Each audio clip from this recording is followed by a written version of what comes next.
Have you ever, spent hours, maybe even days, crafting this absolutely perfect, highly detailed email or proposal, only for the recipient to reply with, a one-sentence summary that just completely mangles your entire point? Oh, yeah. It is a uniquely infuriating feeling. Right. You just sit there staring at your screen, feeling your blood pressure spike, Yeah. and realizing that, well, to fix their misunderstanding, you now have to write a second, somehow even more exhausting email. Exactly. And the instinct is always to just, blame the other person for having terrible reading comprehension. Yes, you think, they just aren't paying attention. But what if that incredibly common, incredibly frustrating experience isn't just a quirky human failure? What if you actually just experienced a structural failure in the very fabric of reality itself? Which is a huge claim. It is. But welcome to the deep dive.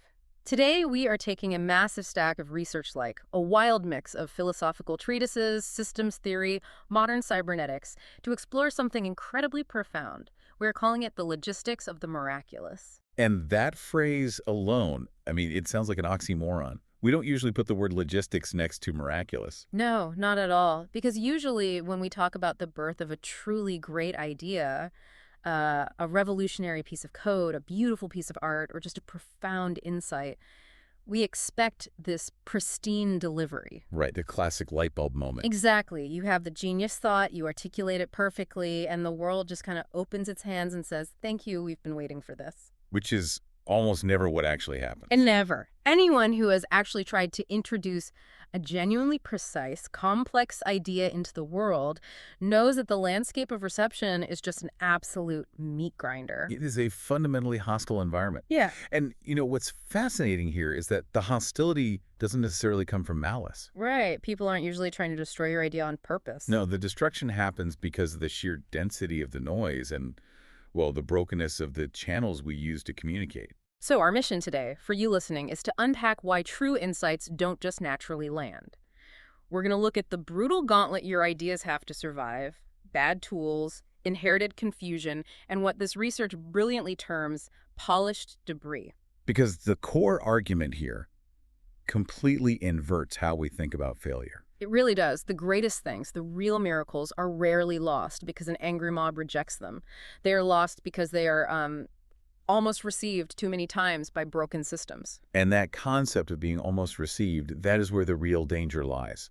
But to understand how an idea fails, we first have to understand the structure of the reality it is trying to travel through. Okay, let's unpack this, because we're making a huge shift here, moving from the mystical idea of a miracle to the concrete architectural reality of how a thought moves from your brain into the physical world. Right. The research uses a very specific, historically heavy word to describe the underlying structure of reality, the logos. Yes, and we really have to be careful with that word, because logos immediately sounds like we're dragging you into a theology seminar. Yeah, people hear it and think of the Gospel of John, right?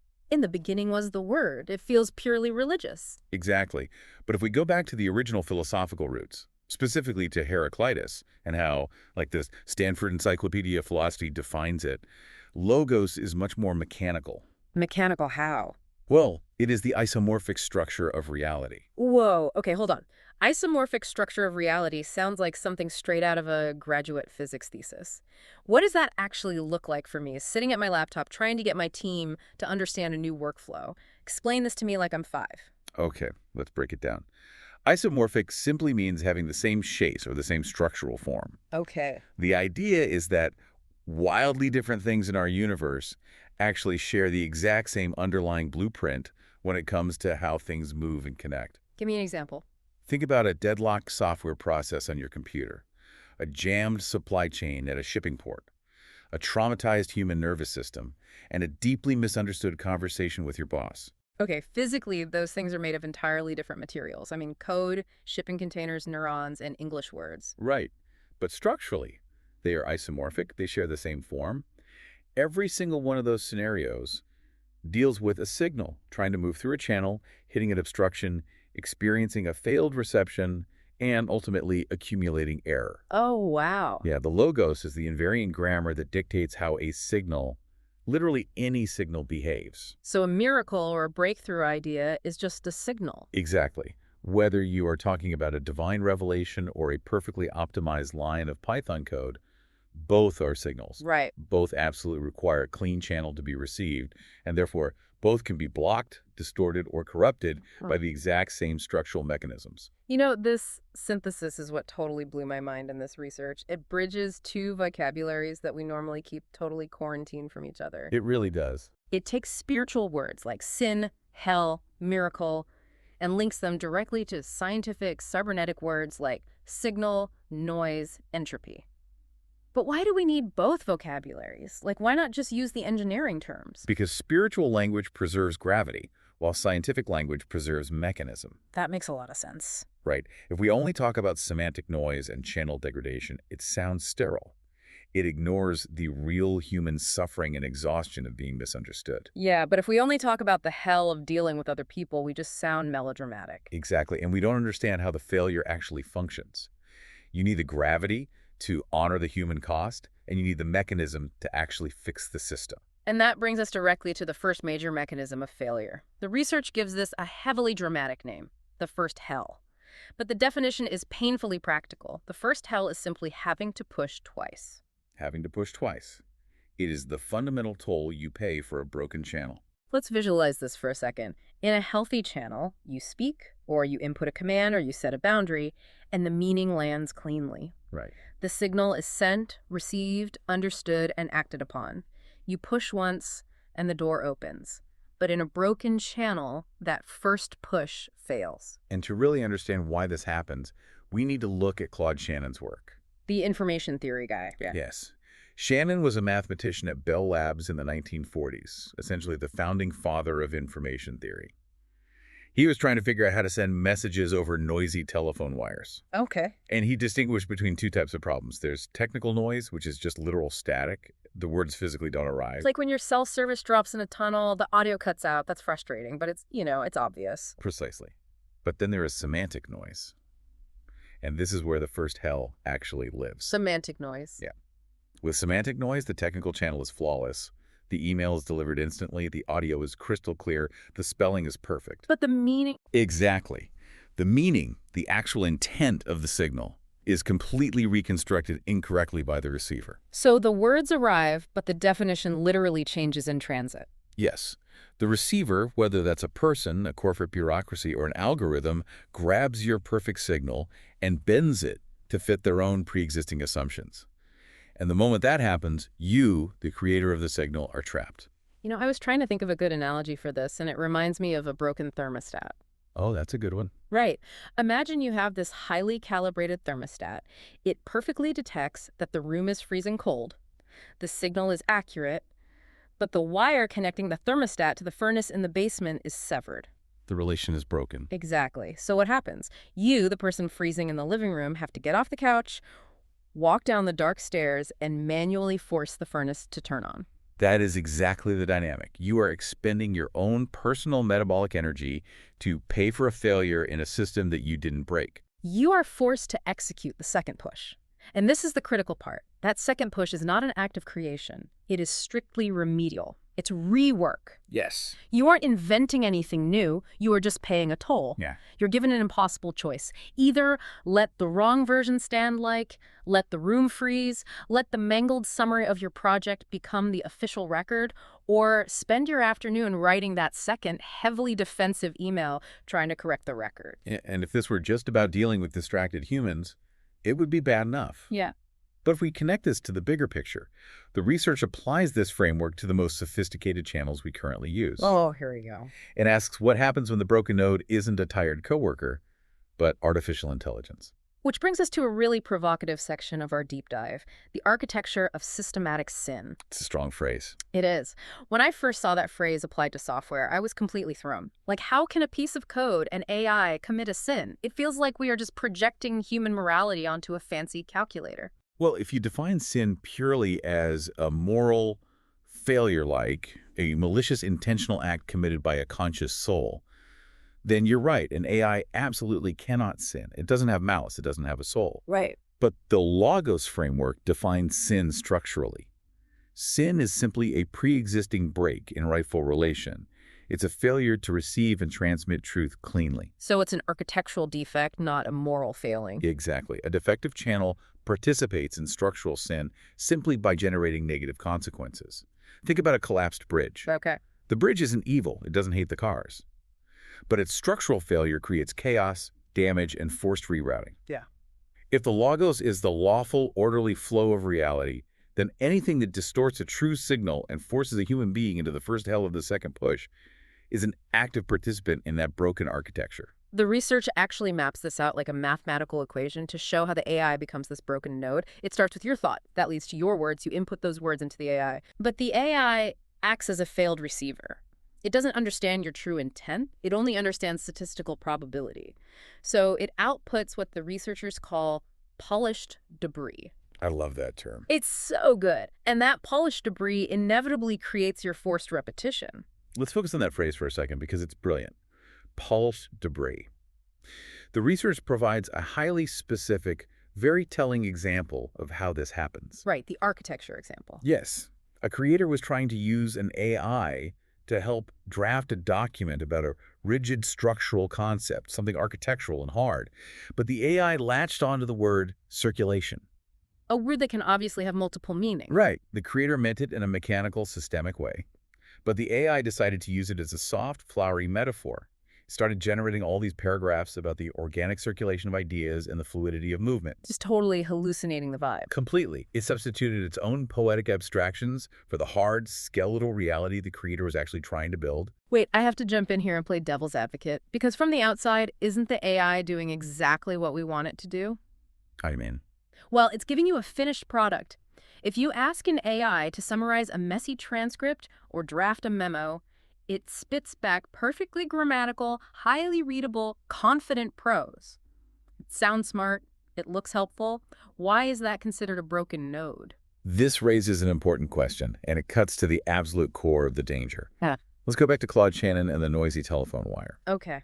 If you have a terrible phone connection and you hear loud, crackling static, what do? I stop talking, hang up, and call back. Exactly. You don't trust the static.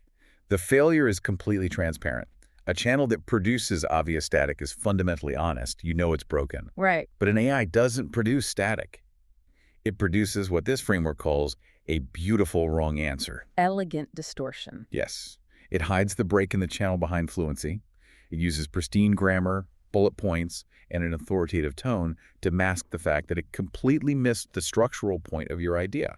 That is so true. And because it looks finished, because it looks polished, it is infinitely more dangerous. The polished debris is a counterfeit. It's a highly persuasive counterfeit. And this forces the creator into a nightmare version of the second push. How so? Because you don't just have to restate your idea. You now have to spend massive amounts of cognitive energy hunting down that soft metaphor, ripping it out of the text, and completely tearing down the beautiful wrong answer the tool just built for you. You are forced to redeem the consequences generated by the tool itself. I think about this every time I use an AI to transcribe and summarize a meeting. Oh yes, the meeting summaries. I read the summary, and it's, 90% there, but it completely missed the subtle, sarcastic tone of one comment. Or it took a brainstorming hypothetical and wrote it down as a finalized company policy. Which is terrifying. Exactly. And now I can't just send that summary out. I have to surgically dissect it. It almost takes more energy to fix the polished debris than it would have taken to just write the summary from scratch.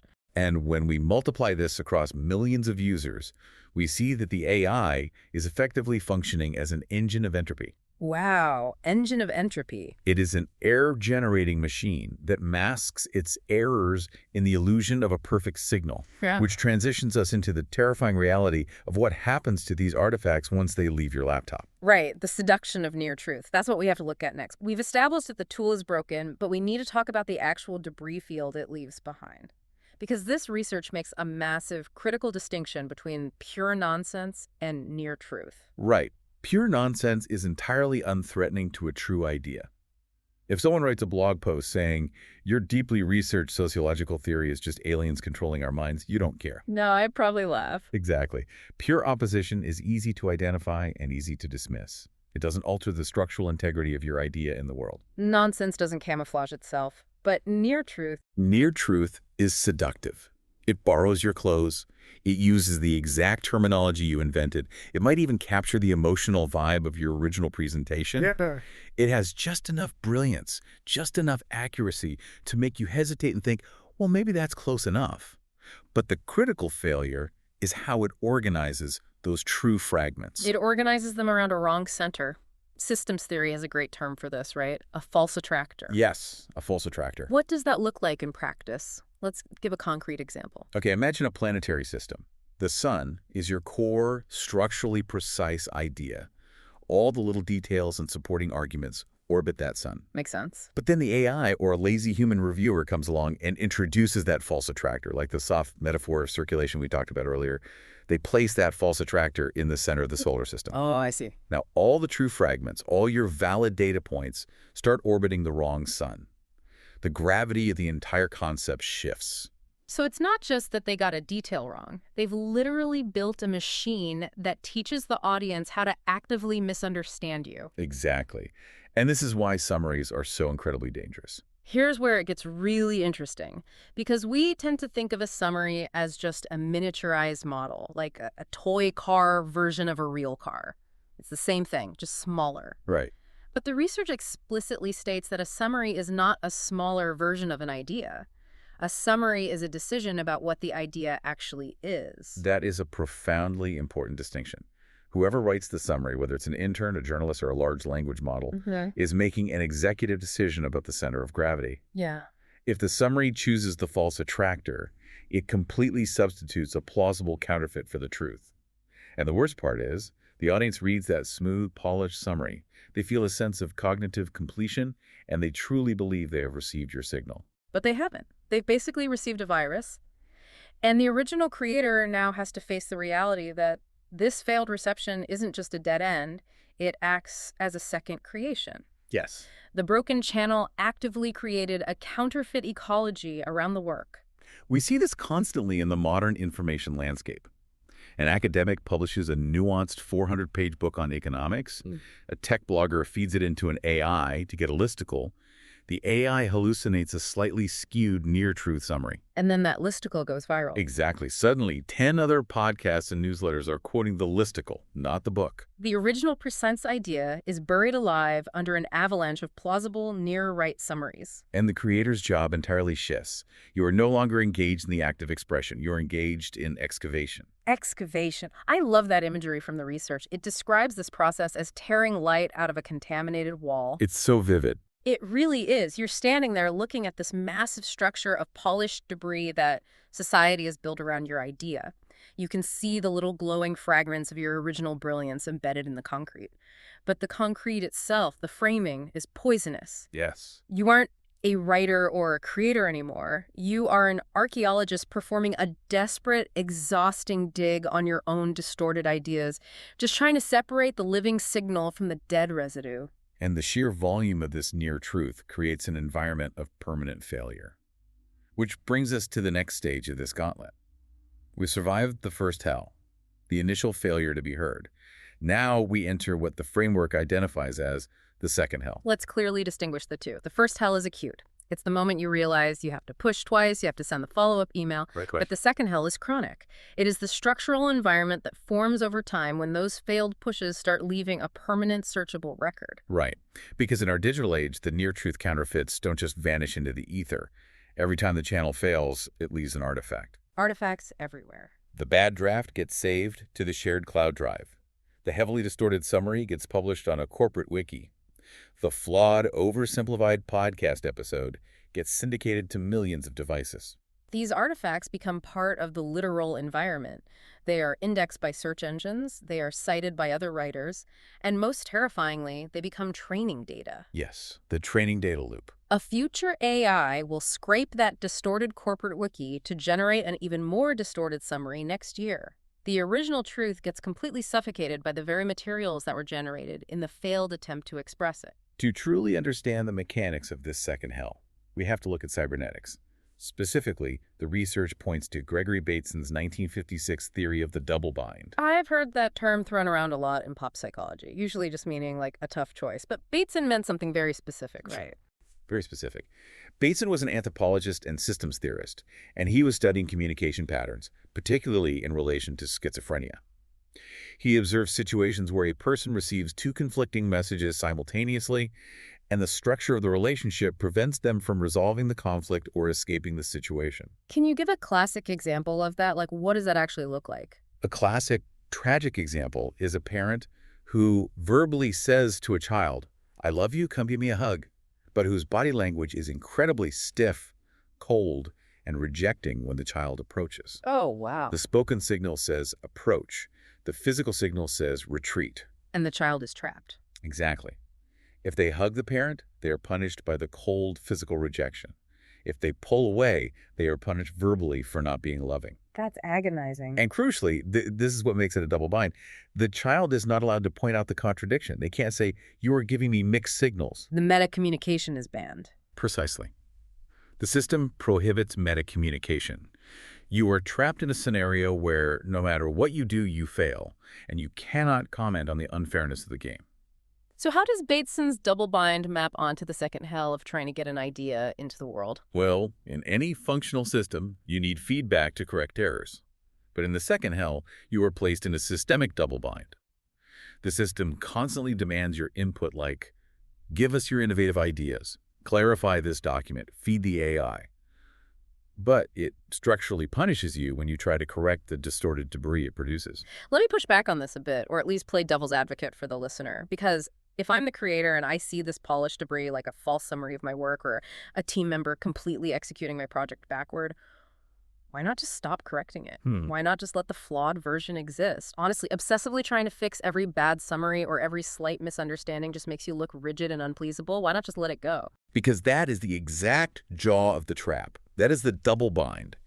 If you choose option A and you stop correcting, you lose. The wrong thing remains. Right. The beautiful, exact, precise idea you fought to birth into the world is permanently replaced by a counterfeit.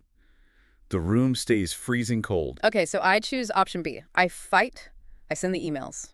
If you choose option B and you keep going, you still lose. Right. The very act of rescue generates more artifacts. You have to send 3 more emails. You have to call another meeting. You generate friction. And this system, the corporate culture, the social network, looks at you and says, "Why are you being so difficult? Why are you generating so much conflict? The AI summary was fine. You're just a micromanager." Wow. The system demands that you fix the error, but then labels you as the problem for pointing out that the error exists. You are punished for the friction required to repair the channel. Yes. And the research notes something incredibly poignant about why this phenomenon specifically targets great things. The cluster of noise, the false summaries, the bad takes, the endless meetings, they don't form randomly. They form because your idea is actually good. Yeah. The beautiful thing is powerful enough to attract attention. It has gravity. It has immense gravity. So the handlers, the digital tools, the commentators, they all rush in to process it. But because true insight is structurally delicate, they mishandle it. Like clumsy hands. Exactly. They surround your perfect signal with defective replicas. And they keep building those replicas until the sheer volume of them completely drowns out the original. You are literally punished by the gravity of your own good idea. And this constant looping state of forced repetition, this double bind, the research makes it painfully clear that this isn't just an abstract philosophical puzzle. We aren't just talking about ideas floating in the ether. No, not at all. This dynamic takes a literal, heavy, physiological toll on the human body trying to hold the signal. This is where the framework pivots brilliantly from systems theory to biology. It brings the abstract logos directly into the human nervous system. The fundamental truth here is the body pays for the failed channel. I think this is the part of the deep dive that will resonate most viscerally with you listening, because think about a time you tried to set a deeply personal boundary with a family member or tried to explain a paradigm-shifting project to a skeptical boardroom. It's exhausting. Outsiders, people not in the channel, they just offer cheap advice. They say, oh, just try again, send another email. Explain it one more time differently. They treat each attempt as psychologically and physically neutral. Like it costs $0. But it doesn't cost $0. It costs a piece of you. To explain exactly how it costs you, the research introduces the biological concept of allostatic load or allostatic burden. We are all familiar with homeostasis. Yeah. Your body's ability to maintain a baseline balance. Like when you're cold, you shiver to warm up. Right, that's homeostasis. But allostasis is different. Allostasis is your body anticipating a demand and budgeting energy in advance for chronic, ambiguous stressors. So your body is essentially bracing for impact before the crash even happens. Exactly. When a stressor is acute, like a tiger jumping out of the bushes, Yeah. your body dumps adrenaline, you run, the tiger gives up, and you go back to baseline. The stress cycle completes. Right. But the second hill is not a tiger. It is the repeated, grinding, ambiguous failure of a channel to receive your signal. Your body begins to anticipate that failure as a permanent state of being. Every time you open your laptop to write that clarifying email, your nervous system has to mobilize all over again. You aren't just taking words. You are managing the underlying anger of being chronically misunderstood. You are actively suppressing the grief of seeing your beautiful, delicate idea mangled by an AI or a careless colleague. You are meticulously, defensively reconstructing your language to try and bypass all the false attractors they threw at you yesterday. And none of that neurochemical mobilization is free. It burns massive amounts of real metabolic energy. Cortisol levels stay elevated. The HPA axis, your body's stress response system, remains locked in the on position. If we connect this to the bigger picture, what the creator ultimately learns at a biological level is that expression itself is dangerous. That's the tragedy of it. Your nervous system starts to associate the pure, joyful act of sharing a truth with the inevitable, crushing exhaustion of cleaning up the debris field it will instantly create. The research phrases this in a way that is hard to forget. The idea isn't just being written or spoken, it is being violently defended from the wreckage of its own attempted birth. Violently defended from the wreckage of its own attempted birth. That is incredibly heavy. You aren't just an architect peacefully building a house. You are an architect trying to build a beautiful glass house while simultaneously fighting off a crew of highly enthusiastic, well-meaning workers who keep trying to replace your steel load-bearing beams with papier-mâché and wet cardboard. And your body is keeping the score of every single battle. Which brings us to the ultimate, necessary question of its entire deep dive.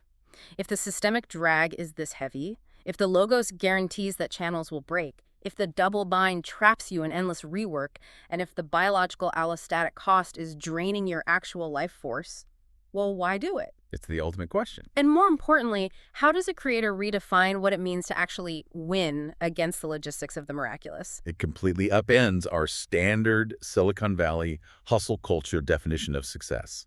It forces a radical reframing of what victory looks like. And it starts with a concept the text calls the ethics of deletion. The ethics of deletion.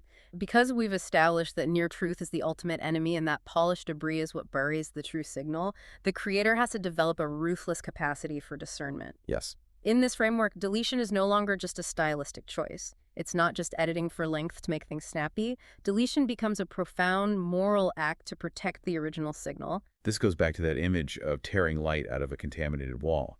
The research says you cannot preserve a contaminated version of your idea just because it happens to contain a fragment of brilliance. And this is so painfully difficult in practice. As a creator, you might read a summary the AI wrote or a draft your co-author wrote, and there's one sentence in there that is just luminous. It's perfect. It sings. But the structural framing around it, the false attractor, the wrong premise, is poisonous. The human instinct, the ego's instinct, is to save it, to hoard the brilliance. You think, I can't delete that sentence, it's too good. But the ethics of deletion demand that you sacrifice that beautiful fragment. Because if the underlying architecture is wrong, that brilliant sentence will only serve as bait. It will lure future readers into the counterfeit ecology. Exactly. You have to be willing to strip away the flowery language, delete the comforting near-truths, and stabilize the hard, skeletal architecture. The research calls this establishing the shared ledger, a single, undeniable source of structural truth. And doing this, sacrificing the beautiful wrong answer to protect the hard truth, requires incredible humility. But again, this framework completely redefines humility. How so? The old mistake is to think humility means gritting your teeth, staring at the floor, and bearing the suffering.